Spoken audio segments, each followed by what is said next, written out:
especially when it comes to industries like education, where we're shaping the minds of the future, and Hollywood, where we're literally shaping people's beliefs about themselves and the world around them.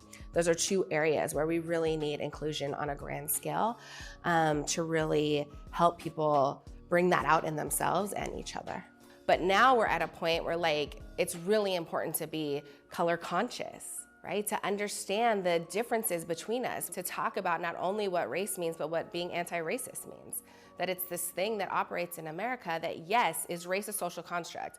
Is it fake? Is it made up? Yes, but does it have profound impacts on the way we live our life in American culture? Yes.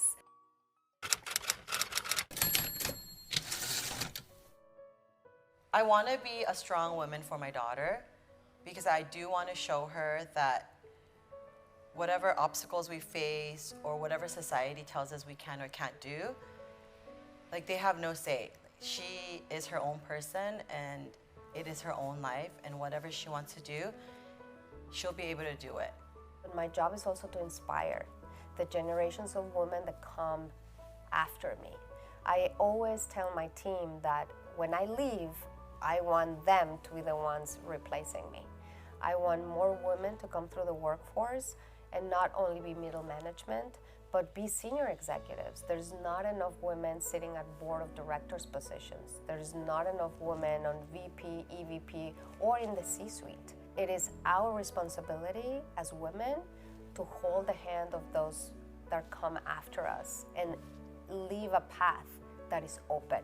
Those unique things about me that made me different, I wish I would have like nurtured those more from the beginning and valued those.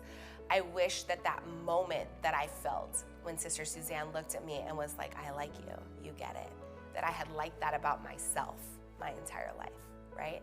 And it's only in like learning to love the things about myself that make me unique and different and the things that I really care about, like that's my magic. If you really know deep down that you're capable of something, but there's all kinds of voices out there saying to you, you know, you're not good enough, you're not pretty enough, you're not smart enough, you're not whatever enough to do whatever it is you want to do, but you know you would be the best at it, go for it. Because you owe it to yourself to show yourself what you're capable of. I see us organizing, I see the new generations organizing themselves even more and really helping continue to build a culture in our country of empowerment for women to continue to succeed. We are more educated, more successful, and more impactful than we have any other generation before. I hope that we see a woman president very soon, that we see leadership on the Supreme Court that actually values women's rights and women's autonomy.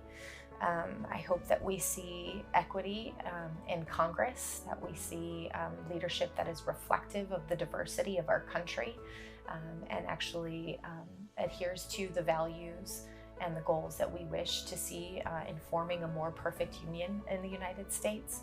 You know, we know where the majority is in this country, and our government doesn't reflect the majority opinion in terms of how they vote and how they make decisions. I think part of the magic of Mount St. Mary's is also remembering that the same mountain that women would flock to every year, and hundreds of women would flock to in order to become nuns, to choose a life for themselves that was different than the lives that many American women were choosing, is the same mountain that we now have hundreds of young girls flocking to in order to go to Mount St. Mary's. And it's the same sort of magical synergy of women being called to be uncommon women for an uncommon time, to enter a place that really allows them to explore their voice and become the leaders that we need.